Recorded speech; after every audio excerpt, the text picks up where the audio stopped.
Bueno, comenzamos la jornada con una de las noticias más trascendentes para el mundo y particularmente para América Latina.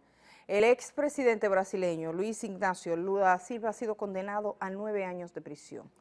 Luiz Inácio Lula da Silva, el hombre que llegó de obrero a presidente, una de las figuras emblemáticas de lo que ha sido el ejercicio político de gente que, bueno, uno valoraba, que pensaba diferente.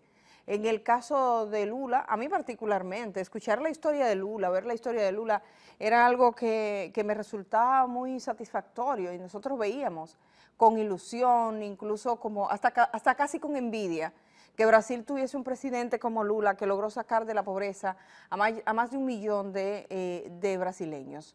Muy carismático, se destacó en ese rol y por supuesto salió de la presidencia lleno de gloria, se puede decir, dejando una sucesora a la que él había señalado con el dedo. Posteriormente fuimos poco a poco conociendo todo lo que ocurrió con la operación Lava-Jato. Comenzó una investigación que condujo a los fiscales y a los jueces brasileños a buscar y a desenterrar muchos secretos de Estado que estaban ahí vinculados a la corrupción. Ya son más de 2.000 los procesados en Brasil por el caso Lava-Jato. Por supuesto, un caso que también involucra a una de las principales empresas brasileñas, Petrobras.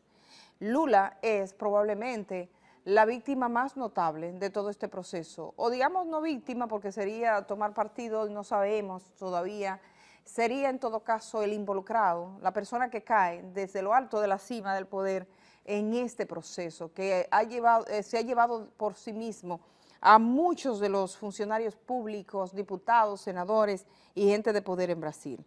Él puede recurrir esta condena, que lo condena que lo manda a la cárcel por 9 años, la puede recurrir. Delitos de corrupción pasiva y lavado de dinero. Este es el caso Petrobras. El expresidente, según lo consideran algunos, el más popular que ha tenido Brasil en mucho tiempo, todavía, incluso hasta hace poco, se barajaba la posibilidad de que Lula fuese de nuevo candidato a la presidencia. De hecho, el destino político de Lula es ahora incierto, pero habría que ver. Ha sido condenado a 9 años de cárcel por corrupción y lavado de dinero. El juez Sergio Moro, que es el que lleva esa grandísima investigación, donde está el caso de Brecht, que incluso nos toca una parte a nosotros, que está instruyendo ese caso en primera instancia, dice que Lula se benefició de 3.7 millones de reales. Eso significa serían aproximadamente 1.4 millones de dólares. 1.4 millones de dólares en sobornos de la constructora DAS. Al expresidente, que en los últimos meses, dicen, había dejado de ocultar su ambición por presentarse de nuevo a las elecciones generales del año 2018, aún le falta poder recurrir. Podría hacerlo ante el Tribunal Supremo de su país. Esta es una de las primeras 5 sentencias que tiene pendiente ante el juez Moro, porque tiene también otros cargos. El juez entiende que los sobornos se hicieron a través de un apartamento de 3 plantas en las costas de Sao Paulo, que dice en la sentencia, el expresidente del Partido de los Trabajadores, que era Lula, recibió y reformó con dinero de la constructora DAS. También costeó el almacenaje de los bienes de Lula en una empresa llamada Granero Grande. En total costó 3.7 millones de reales. Esta saga, como saben, de Lava-Jato y de Petrobras ha costado a muchos en Brasil y por supuesto tiene a Brasil en una profunda crisis política. Una presidenta como Dilma Rousseff, escogida por el mismo Lula, tuvo que salir del poder, cuestionada pero sin fundamento prácticamente, porque se ha demostrado con el tiempo que salió hubo prácticamente un complot para sacarla del poder. Pero bueno, Lula, eso es un golpe fuerte para el partido, el PT, el Partido de los Trabajadores, y el significado que tiene Lula en América Latina. Fueron tiempos de una izquierda que parecía que iba pujante en nuestro continente. Lula coincidió, estaba Lula en Brasil, Hugo Chávez en Venezuela, Correa en Ecuador, y Cristina Fernández de Kirchner, o el mismo Kirchner antes en Argentina. Esos tiempos en el que parecía que había un discurso diferente en América Latina. Lula estuvo aquí en República Dominicana, recordemos, cuando se reunió con el expresidente Danilo Medina, que le daba a él consejos a Danilo Medina, le decía escuche a las bases en ese momento. Y en ese momento Lula no tenía ningún cuestionamiento. Parte de los cuestionamientos que se le han hecho y se le han formulado por lo que tiene asuntos pendientes es que Lula habría salido de gira por países a tratar de incidir para beneficiar a la empresa Odebrecht también.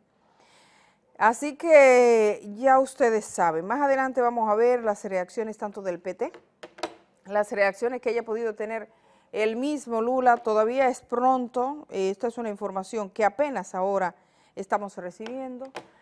Vamos a estar muy pendientes a lo largo de este programa y por supuesto vienen días de mucho conversar sobre lo que ha pasado con este hombre que como les digo, fue obrero de la construcción, perdió incluso 2 dedos, siendo obrero, una historia muy bonita hasta llegar a la presidencia, de esfuerzo personal, de lucha, de coherencia, de trabajo.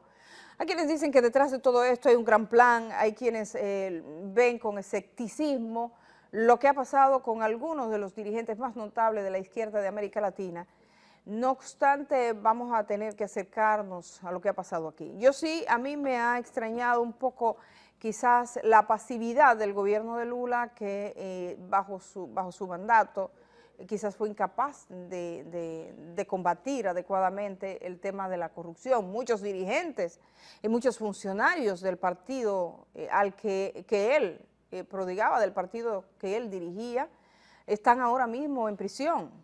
Gente cercana a él está ahora mismo en prisión.